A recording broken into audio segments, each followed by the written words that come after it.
Donna Iverson for being a powerful advocate for access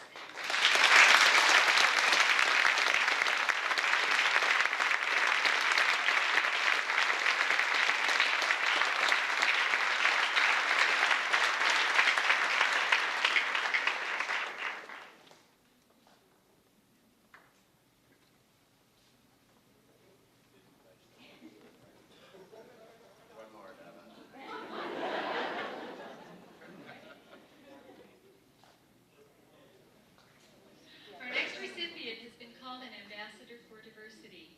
At the Cedar River watershed, his co-workers say he fosters communication and collaboration with warmth and humor. And, you know, that's a real art to work effectively with people who have very different communication and work diversity in the city. This next group of employees from Parks and Recreation are long-term, and I mean a minimum of 10 years apiece, volunteer board members for the Northwest Folklife Festival. They've contributed countless hours of fundraising, working on committees, and planning the mind-boggling technical logistics of folklife. And as if that isn't enough, they're also talented and seasoned performers who've graced many a folklife stage. All this hard work has paid off. Folklife has emerged as the premier leader in celebrating and supporting diversity and is nationally recognized by many foundations and many other jurisdictions. The Lila Wallace Foundation supports Folklife, the National Endowment for the Arts, and many other organizations. So today we honor Maureen O'Neill, Frank Hungate, and Laura Chiora-Dai. Now, Laura Chiora-Dai can't be with us today because she's on leave from the city entertaining the troops in Germany, England, the Netherlands, France, the Czech Republic, and Bosnia in the persona of Sergeant Chiora-Dai. And if you're interested in writing to her or communicating with her, talk to one of her two colleagues. They have information on that. Come on up, Frank Hungate and Maureen O'Neill.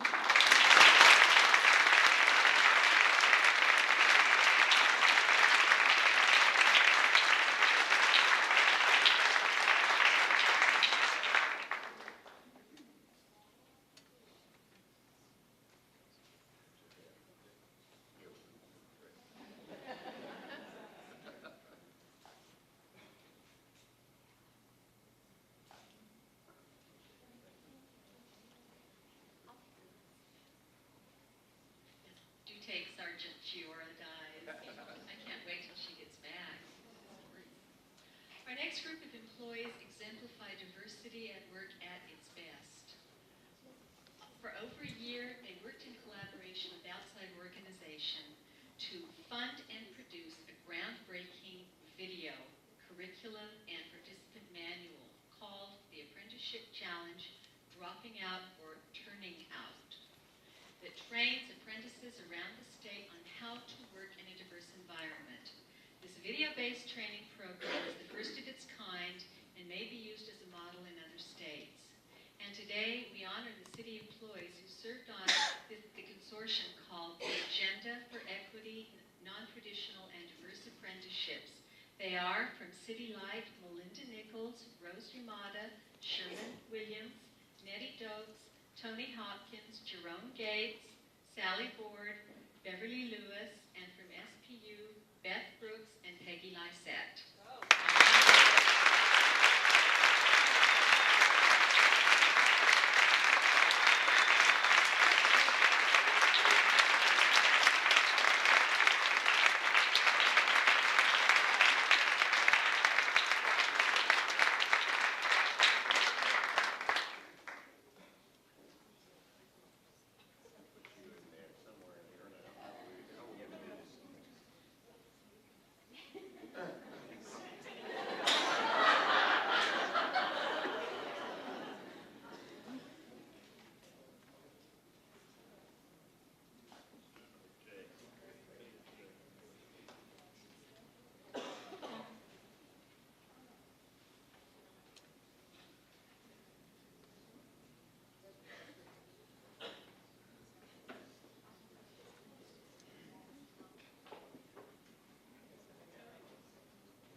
to honor the individuals who are going to receive plaques. How many times have you heard how one person has made the difference? Well, this first employee certainly has. She's described as a valuable asset to the city through her undaunted pursuit for fair and equitable treatment for gay and lesbian city employees. This employee has been on the forefront on the struggle for recognition for gay and lesbian employees. She was instrumental in founding the Seattle Employees Association of Lesbian and Gays, the Lesbian and Gay Engineering Employees. She's testified before city, state, and federal government committees and was a representative to the National March on Washington for Gay and Lesbian Rights. Her list of accomplishments goes on and on. Last June, the Director of Engineering honored her for her commitment to diversity, equity, and fairness, and now it's our turn to honor Susan Benner.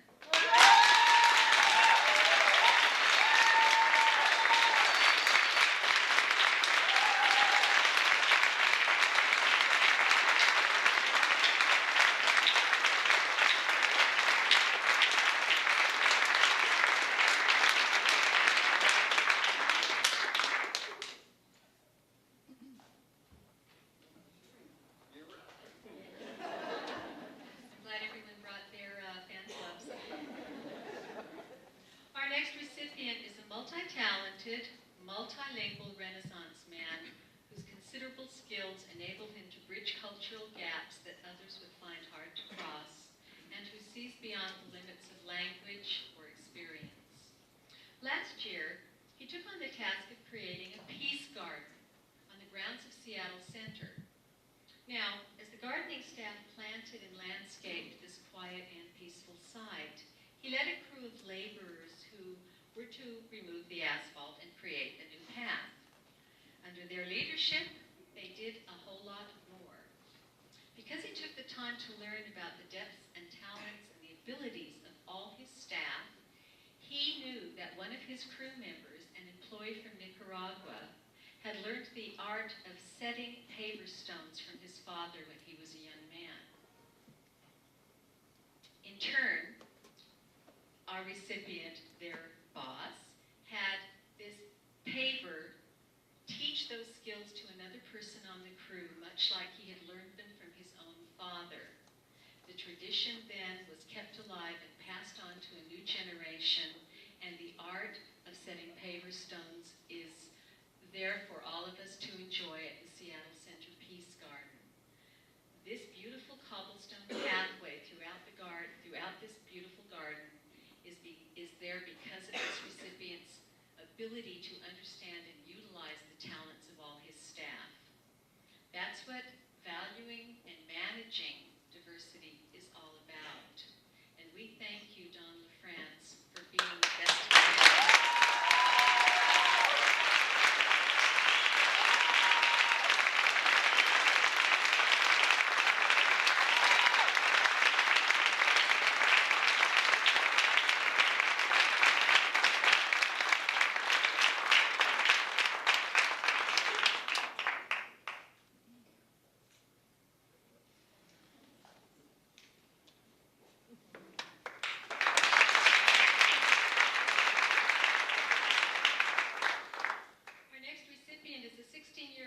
Officer in the Seattle Police Department who has strived to improve relations in Seattle's gay and lesbian community and in our diverse ethnic communities. In 1993, she co-founded the Northwest Gay Officers Action League, an organization to promote the self-respect, esteem, and support for gay and lesbian law enforcement professionals.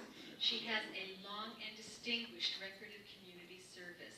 Just to name a few of her activities, she's a volunteer with the Pride Foundation, the Lambert House for Gay Youth, and the United Negro College Fund.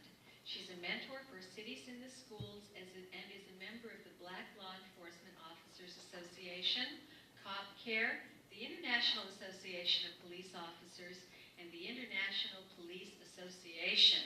And somewhere she also finds time to go to work.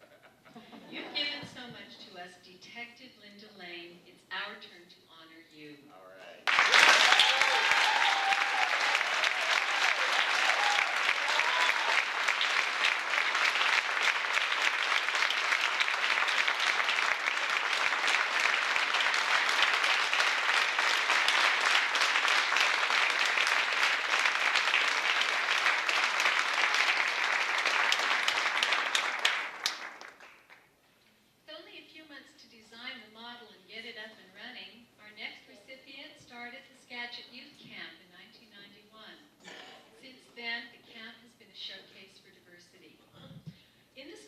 she went the extra mile to ensure that both the staff and the campers represented an ethnic and cultural mix reflective of our community.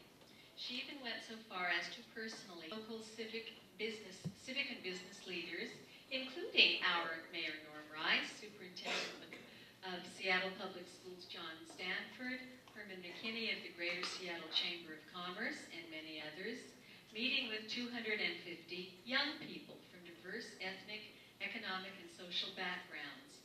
They all got together to build and create a vision for our community for the future. This remarkable event brought together youth who are often overlooked for participation in special field trips with business people who may not have much interaction with urban youth. The day's activities included dramatic workshops, discussions, a luncheon, and a powerful one-woman play called Twilight, Los Angeles, 1992, by the playwright Anna Deavere Smith, on the aftermath of the initial Rodney King verdict. During the post-play discussions, participants voiced their own concerns and shared the pain of their experiences and ultimately examined their own racial attitudes. From there, they created a vision of the future as they hope it will be. And that's what Diversity is all about. Different members of the community coming together to break down barriers of misunderstanding and build a united and inclusive vision for the future. The event was co-produced by the Seattle Centerpiece Academy, the Intiman Theater, in conjunction with the Greater Seattle Chamber of Commerce, the Seattle Public Schools, Seattle Center Foundation, U.S. Bank, and the U.S. Bank Foundation. And we are now honoring the Seattle Centerpiece Academy.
Revered as a mentor, a coach, a teacher, an innovator.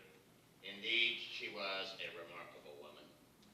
Born in 1939 in Louisiana, she moved to Seattle in 1945. Graduate of Garfield High School, she earned a bachelor's and a master's degree from Central Washington and the University of Washington in education and psychology. She had been a dedicated and committed public servant, and her stellar career spanned over 30 years. Along the way, she had a profound impact on her family and her colleagues in her community. Throughout her public and private life, she valued and cherished Seattle's diverse communities and people. And according to her staff, during her tenure as Director of Accounts Services for City Light, of all her many accomplishments, she brought people together and recognized the value and worth of everyone who crossed her path. She lived, breathed, and cherished diversity, and never missed an opportunity to recognize and celebrate all of our differences. Both as a mentor and an advocate, she insisted on the best from us and for us, and she taught by example, and the world is a better place because of her. A lot of people have been touched by her knowledge and her acumen.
diversity and lives and breathes diversity with the city of Seattle. And she personally works all year round to make sure that this event and other events recognizing the good works of all of you come off with style, they come off with the proper celebration of the good works that you all do. So I want to thank Joanne personally for all the work she's done and ask you if you can.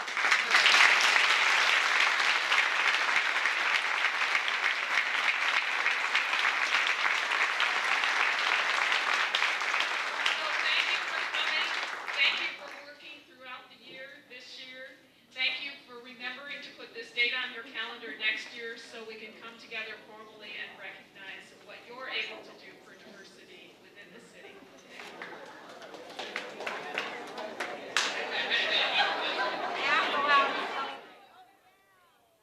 Always be in this part of the world other issues that will come along and intervene and make it difficult for us to sustain the effort. But we must be persistent if we are going to be successful over time in recovering salmon in this part of the world. And I think that what we need to do is draw on success, draw on the successes that we've seen in the past and in the present to do so. I've said this many times. I grew up on the shores of Lake Washington, and I think all of you have probably seen the picture of the kids looking at Lake Washington in the middle of summer when they couldn't swim. The lake was so polluted they couldn't swim. I was not in that picture, but my sisters and I could have been those kids staring at the water on a July or August day and not be able to go out and swim and enjoy one of the great natural resources that we have here in Seattle and in King County. As you know, one of the great success stories of the last 40 years, and we herald it throughout the world actually, is the cleanup of Lake Washington. And I raise that because the population over that period of time here in Seattle, King County has doubled. And the lake now is swimmable and fishable in ways, as a kid, I never got to enjoy. So we can, in the face of growth, increase population, draw on that kind of success as we deal with the issue of salmon recovery. We've also seen other great efforts in the past that make a difference for our future in salmon recovery. We have cleaned up the air, not only nationally, but locally. We have cleaner air today than we had when I was a kid, as many of us are growing up and living and thriving in this community. We sustained the effort at the national, state, and local effort. And as our population has grown, our air has gotten better. We need to draw on that success as we deal with the issue of salmon recovery. We also have other efforts, more local in nature. Farmlands preservation. We were losing farmlands at an enormous rate in the 60s and the 70s. That tide has been stemmed. And we now have either purchased or protected directly over 12,000 acres in King County, and roughly 50,000 acres through our regulatory approach. Lands that will be set aside, soils that will be protected, and a way of life that should be here and not only for the foreseeable future, but for generations to come. And as many of you may have noted from reading this morning's paper, we are winning the effort to limit sprawl in King County. We are now at a record low in terms of the conversion of rural lands to urban uses. So those successes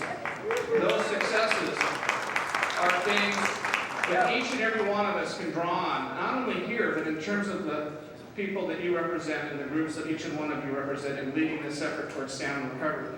As the going continues to get tough, draw on that memory, draw on those issues of success and those chances that we've had in the past to make a difference, and we have made a difference for the future. But there are also other efforts that have been going on, not just now, but over the course of the last decade, that are absolutely germane and directly related to salmon recovery. Successes that we've had here that will make a difference for the future. We have seen the effort by local volunteers and local governments to reclaim our creeks and our streams and our river systems one reach at a time, one stream at a time, across King County. And I know that's also true for other counties bordering on Puget Sound. And we need to sustain that effort. We've done the planning. We've reached out into our basins and asked, what are the problems? What can we do to address them? We've done it on a watershed basis, and that effort is continuing to occur. Local citizens stepping up and saying, we can put a plan together that will make a difference for the future, and put that plan into place. So from Bear Creek to Rock Creek to Ham Creek From Holter Creek to Cary Creek, from Issaquah Creek and Peterson Creek, we need to sustain that effort, not only here in King County, but throughout the Puget Sound Basin. And that effort is going on as we speak. Volunteers and local government agencies are reaching out to identify what needs to be done in those streams and those reaches, and to bring salmon back on a sustained basis. There are some other things that I think that we can draw on in terms of the future of this community's salmon recovery, things that are happening right now. We undertook a few years ago to invest a few dollars in what are known as the Lake Washington studies. And those studies laid the foundation for some very direct actions that will make a difference for salmon recovery in the Lake Washington system. Recently, over the course of the last several years, we had the Muckleshoot Tribe, the Corps of Engineers, the City of Seattle, King County, and other regional partners step up and make improvements at the Ballard Locks. And we were able to put in place strobe lights, which keep the smolts from going into what I call the grinders as the locks operate and grind up the fish before they ever get a chance to go from freshwater to marine waters. And we also put in place smolt slides, which are operating today. And those smolt slides now are taking the same fish that were going through those grinders and now end up going out into saltwater, marine waters, very safely. And it is estimated that that alone will improve the efforts to save smolts and get them out to sea by some 20 to 25%, reducing the mortality rate for those fish going out to sea. Those are the kinds of efforts sustained over time with your help, which will bring us to salmon recovery throughout the system. Now, the second thing I want to talk about this morning, and the second question is, where will we be a year from now? And we know one thing for sure, that the Secretary of Commerce rule will be in effect. And there will be, in my estimation, judgment, two struggles going on at that time. There will be litigation for those who think it's gone too far, and there will be litigation brought by those who think there has not been enough. And we will struggle to deal with that litigation. But we also will be struggling with local government officials, agencies, people like you will be struggling to implement that rule and bring about a recovery plan that will meet the federal test under the Endangered Species Act. That's the first struggle. The second struggle will be to sustain the effort that we've seen creek by creek, basin by basin, watershed by watershed, throughout the Puget Sound Basin, making those incremental changes. So we have to guard against the fact that too many resources will be drawn off into litigation, too much effort will be drawn off into struggles at a bureaucratic level, if you will, as opposed to on-the-ground changes for acquisition, preservation, restoration, and recovery that we know over the last decade has actually made a difference. Why do I say I'm so hopeful about the struggle? If we can be persistent, if we can sustain the effort.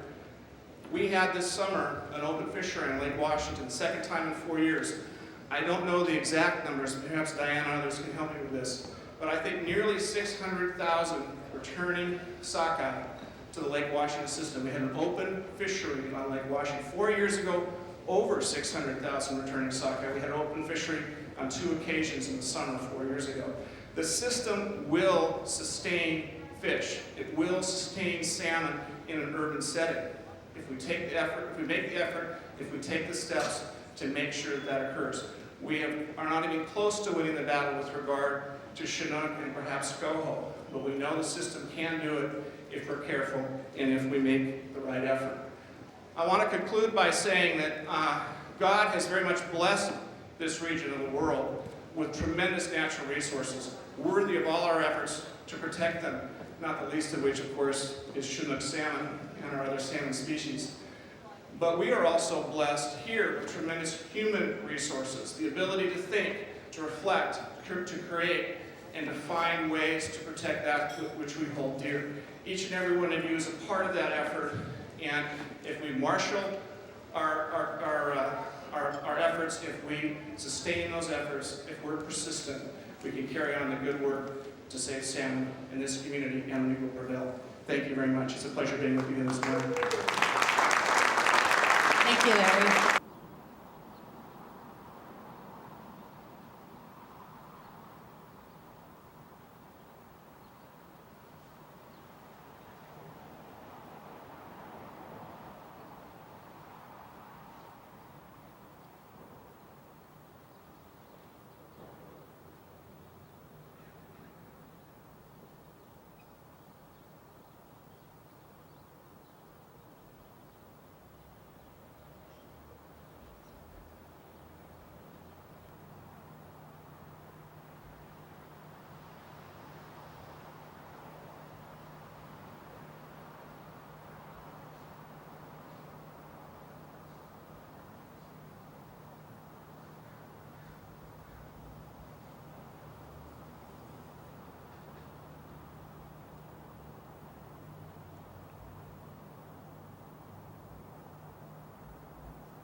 Okay, you paged me, but I was underground. So what was it you had to say?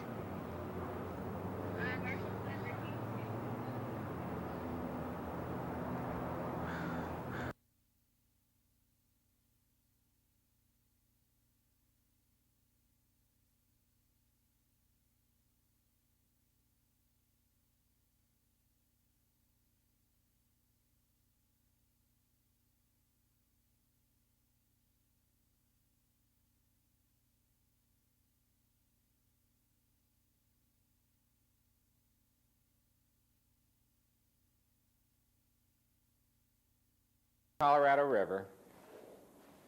It has, oh gosh, I got to get all the statistics back in front of me, 17 units.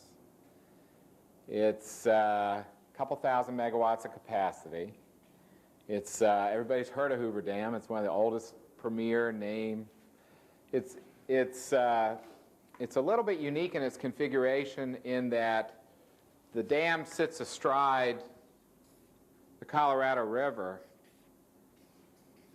and the units, the actual generating units through penstocks are actually, even though the lake's back here, half the units are on the Nevada side of the Colorado River, and half the units are on the Arizona side, and then the dam's here, and the common building between is the shops and the admin building at the base of the dam.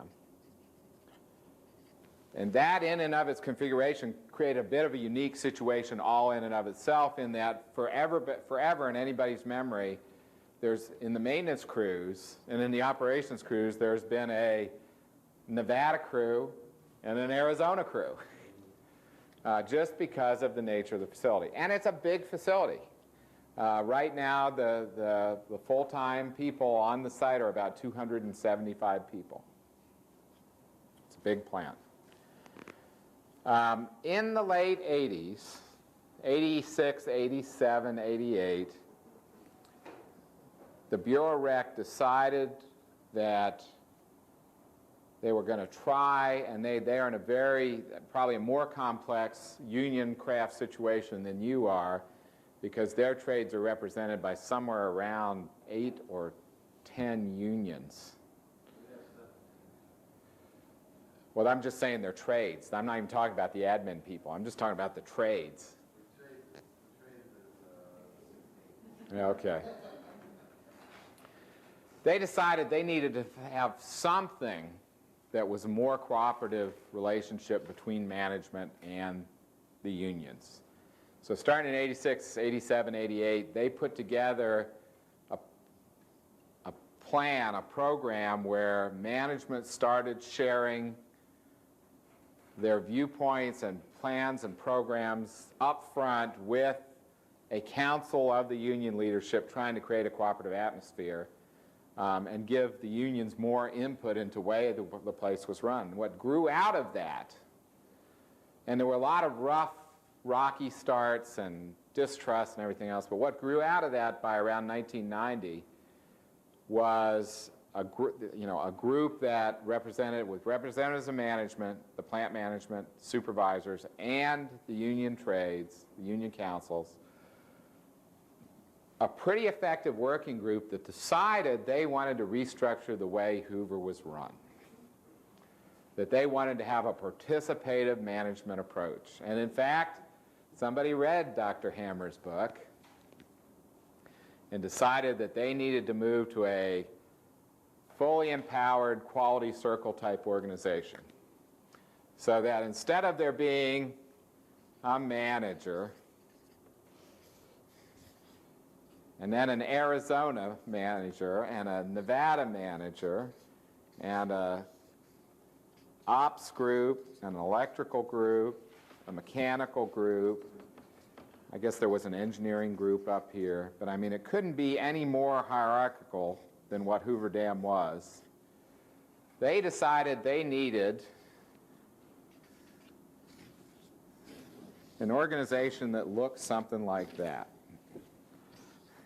Now, I've seen organization charts drawn that way, and there's some words that are put on things like, manage, plan, and you get out here and you get to worse, process, but they don't even have function names anymore. It's kind of it's an increasing area of responsibility.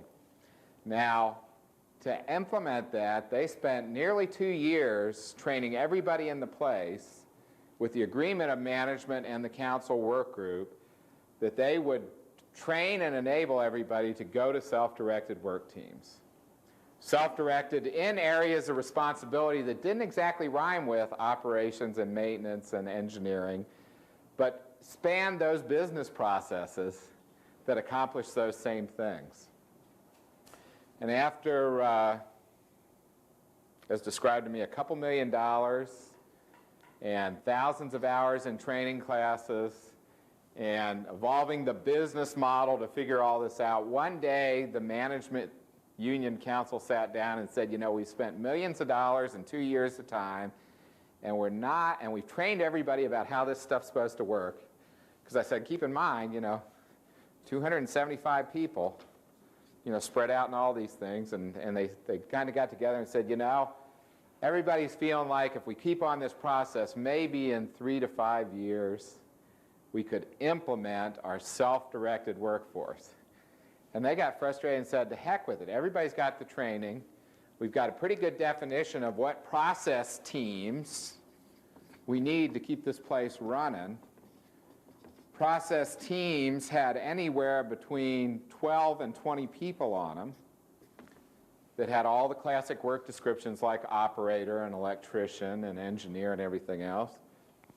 So one day they got together and they announced, on Monday, we're going to be self-directed. And the biggest shock was to the 27 supervisors who found out on Friday that on Monday they didn't have jobs anymore, other than to be somebody working on a process team. Because when you did all these branches and added up all the manager and supervisor slots, there were 27 of them. You know, it's about 1 to 10. And in fact, one of those guys was in our results workshop, and he said, boy, I was the most surprised guy in the world to find out that on a Friday that on Monday I wasn't a supervisor anymore, even after my 2 years of training. But they went to that. And all I can really tell you is, without getting into the details, is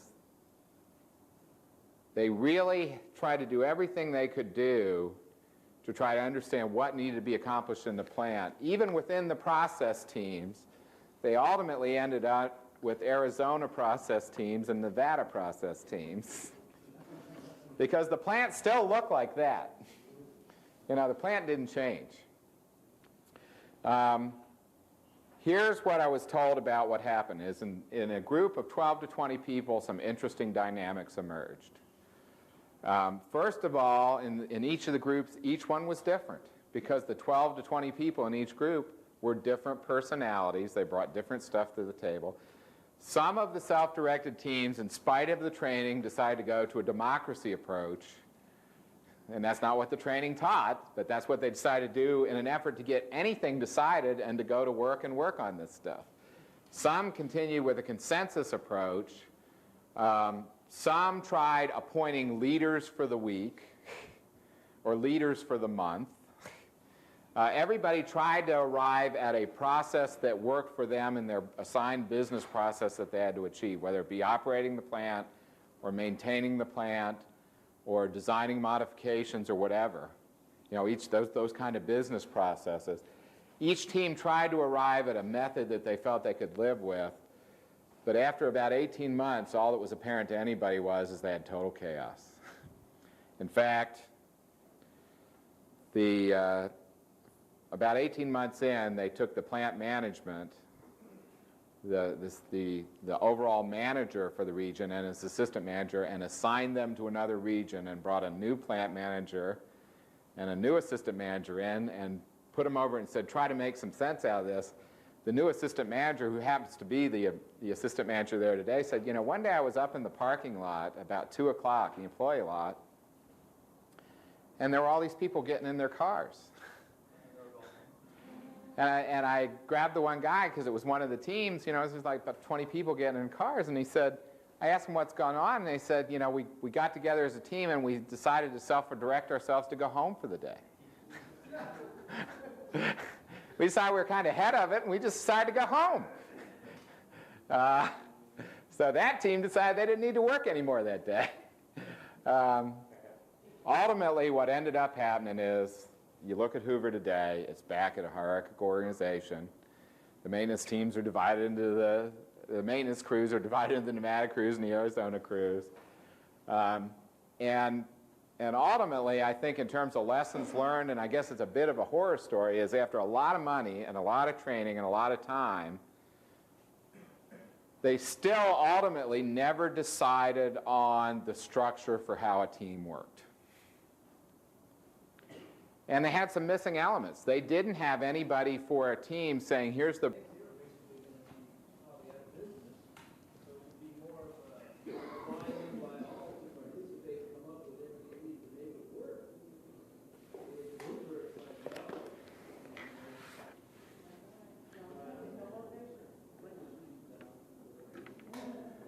Actually, I'll tell you what some of the motivators were, because I talked to some of those folks during the time.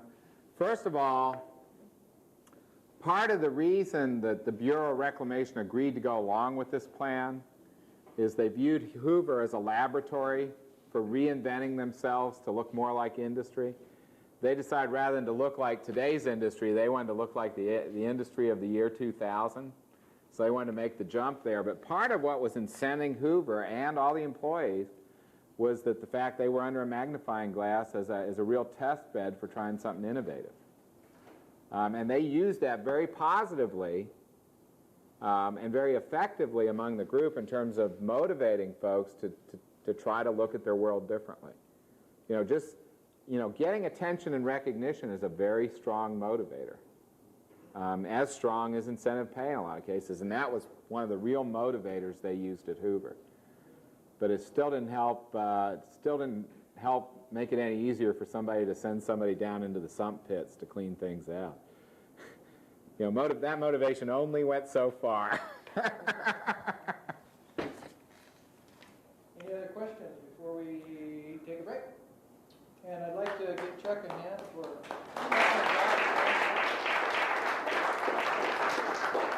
Appreciate that, Chuck. And at this point, I would like to have maybe a self-directed team of maybe 3 people go across the hall to the refrigerator and get some pop out and bring it in.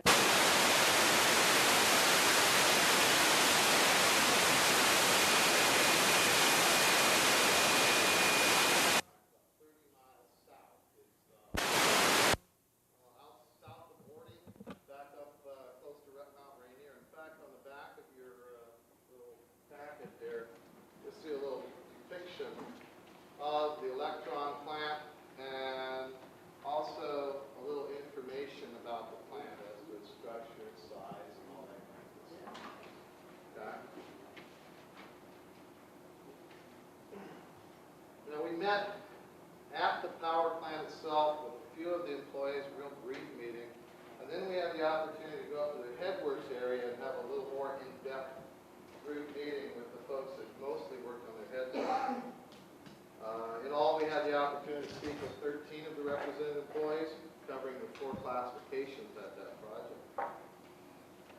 Puget Sound Energy's power system, and I made a mistake on this, so I can put power direction, I can put power systems, functions as a business line with all the components for its support, including administration, financing, engineering, and personnel or human relations, aligned under a vice president. From there, the Western Washington Power Production Group, in which Electron is a piece of it, is composed of 2 groups, the North area and the South area. Those are headed by a director, with a manager, and assistant manager in each of the 2 groups, 2 in the North, 2 in the South. In total, they generate approximately 6% of Puget's load, with the remainder coming from power purchases. Each of the groups that we visited, each of the groups consists of 3 major power plants. I'll call them major in their context, with area crews assigned both individually to the plants and to roving work teams. And those individually assigned plant work teams can be assigned to roving work teams. Union representation down there, all the employees are represented by BW77. They have classifications of machinist, operator, electrician, and utility serviceman, which is kind of a little unique classification there. Current staffing level down there was a bit of a surprise to us. Currently, they have 19 full-time employees and 6 9-month temporary employees. At a plant, if you look at it, in the statistics, is about 25 megawatts total output. So quite a large workforce for, to us, as a relatively small power plant. Now, that 19 seems high, but it's a reduction to attrition from a previous level of 26 full-time and 9 temporary employees 3 years ago. Probably was one of the major keys to that, this whole work team. There's a number of keys, but one of them is really to understand that a high degree of flexibility in work assignments is available between the classifications by sharing the job duties. Something that Chuck had talked about at Great Lakes, where you went to maintenance operators or operator maintenance people, whatever. There's a lot of sharing of job duties. The classifications regularly assist each other. And in fact, the classification utility servicemen always assist either of the above classifications. They are a helper level that can assist either the electricians or the machinists. Besides other duties, almost like a labor type duty. So the process itself, this is probably what we got out of it that's important. In the concept of Puget's high performance team, every member has an equal say in the planning, assignment, and performance of the project's work. By placing the authority and responsibility for the completion of job tasks down to the lowest level, a higher quality of power production from the generating plants is expected. They have a central planning group made up of representatives from each of the projects, seeks and receives input on major work activities needed in each of the projects. This group then provides back to the individual teams an overview of upcoming work along with resource needs for that work. The individual teams review that work as it impacts their maintenance plans, and it's always the team's decision on how this work is prioritized into their daily work. Now, this is something that Chuck had talked about a little bit about Hoover, where they didn't seem to have any structure. Now, these, as what work had to be done, these guys did. They have a setup of a central planning group. The employees hold a daily meeting at the work site to coordinate the day's work, review, plan, all of that business. One employee acts as facilitator at that meeting using a set agenda. And I have an example of the agenda below there. The facilitator position may come from any of the classifications and is rotated on a regular basis among all the employees. No additional compensation is provided to the facilitator. The agenda, there's a structured agenda. The classifications of electrician and machinist down there, they each have a lead position, which is compensated at 95 cents over the journeyman rate. At the Electron project, we can't speak about others, but at Electron, that lead is the one that's kind of responsible for materials and supplies. Their lead capacity does not carry to all of the work within the project, nor to the prioritization or assignment of the work. Only the work at hand which is within their jurisdiction. If the job happens to be an electrical work job today, then they take the lead on that job. But they don't say, today we're going to do electrical work. If the group says this is the work that's going to happen, then they take the lead over that work. No formal performance review process is performed within the work team. Their own work and ethic and peer pressure will determine whether they succeed or fail. Within the high performance team process, it is believed that the non-achievers will leave on their own accord. They say they'll shake out. Don't worry about it. One thing that surprised me, there was no process for conflict resolution, and talking with the group there, they recognize there should be a need for that. There should be one set in place, but they have not put one together yet. Go ahead, Paul. Can you provide an example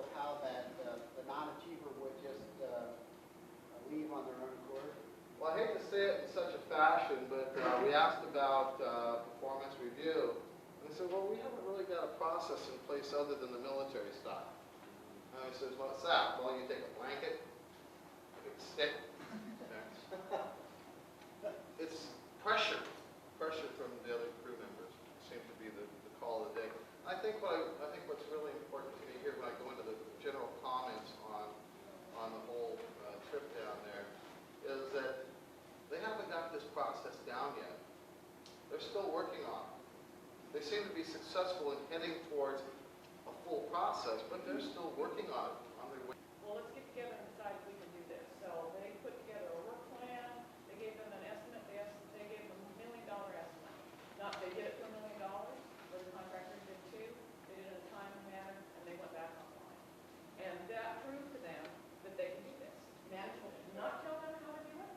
They did not, direct their workforce or anything like that. They let them go and they let them go. So how long And have they you did been it. doing this? Well, about 3 years of being in office is when Black In fact, August came. It's been about 2 years that they've actually been in the process of something. in fact, at the end of that, we were on slide 2 of it.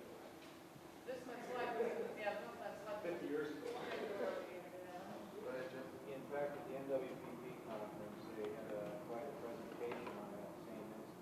And that was one of the comments from one of the management folk, and including a comment on film, I believe, from or in the comment from the worker that was there, was how that brought that team more closer together because of things. And they're probably right, they really put it in success. That's kind of what our collaborative relationship does also. I mean, essentially. We do a lot of actually a lot of our people. Self-regulate, but we did that rather than outside crew, we do a cheaper percentage. Do they have gain sharing in their contract? Excuse me? Do they have gain sharing in their contract?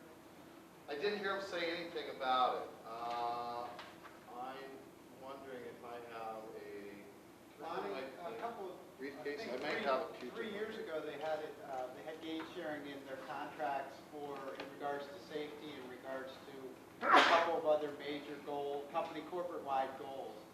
And so I don't know if they still have it now, but I know that they did before, 3 years ago. And what is the time frame for success or failure for these self-directed teams? They have been given no end date. The commitment has, you're going to succeed. It's a commitment, and that's what has built a lot of trust. Where are they getting the staff? Where are they? Okay, we have the 19 people plus 6 9-month full-times, that works out, what, 23 people? At the Electron, they still have 27 people, and I forget what the temporary size at the White River, and they had somewhere the same order at Snoqualmie. There are over 70, 80 people still on staff. They're not going to 45. They're not going to 45. Ed said, the study says that we can do this with 45. Ed says, I'm going to give you the ability to show your value. Okay? I'm going to make a commitment to give you the ability to show your value. Because I believe that if you all run the plant, take the commitment on yourselves, that you will have a better productivity. These plants will get better production. That's what I believe. Now, some of the guys even talked about it. The people there talk about how many CFS are they passing today in money. Rather than money, they determine CFS because of the flume size. And so, geez, we're trying to get something fixed up at the headworks that will increase our CFS by 20 or 30. It's chicken feed to us, but to them, it's like if we can get more CFS, we can get more power, we're more value to the utility, and that's what we're at. So is there a formal effort measurement of that? I can't tell you. Well, I think